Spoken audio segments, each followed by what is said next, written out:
Eloise, the World Wildlife Fund's Living Planet Report 2024 has just been released, and the findings are quite alarming. It states that the average size of monitored wildlife populations has declined by a staggering 73% since 1970. Can you help us unpack what this figure truly represents? Certainly, Noah. This 73% decline, based on the Living Planet Index compiled by the Zoological Society of London, isn't about species extinction directly, but rather the proportional reduction in the size of animal populations globally.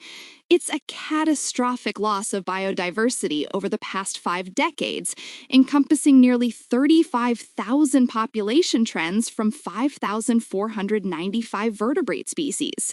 It means that, on average, the populations of these animals are less than a third of what they were in 1970.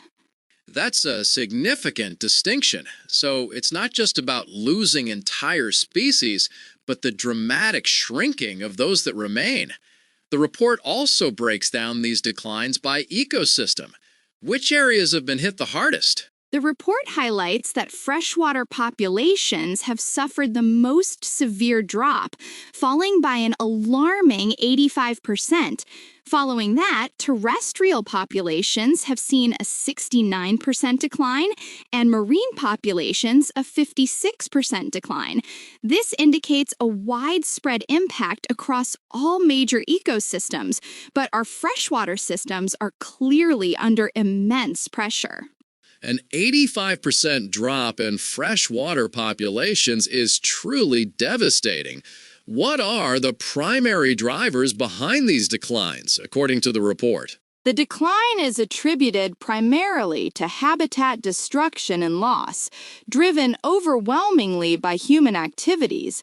Food production is identified as a major culprit, accounting for 70% of global water use and being the leading cause of habitat degradation. This points to the immense footprint our agricultural practices have on natural environments. So, our global food systems are directly contributing to this biodiversity crisis. Beyond the global average, are there specific regions that have experienced even more drastic declines? Absolutely. While the overall decline is 73%, some regions have experienced even steeper drops.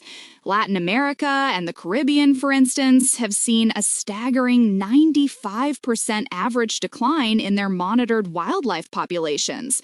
Africa has also experienced a significant 76% decline. These figures underscore the disproportionate impact in biodiversity-rich regions that are often under intense developmental and resource extraction pressures. A 95% decline in Latin America and the Caribbean is almost unfathomable. The report also warns about irreversible tipping points. What are these, and what are their potential global consequences? The report warns that these trends are pushing ecosystems toward irreversible tipping points. Examples include the dieback of the Amazon rainforest and the mass die-off of coral reefs.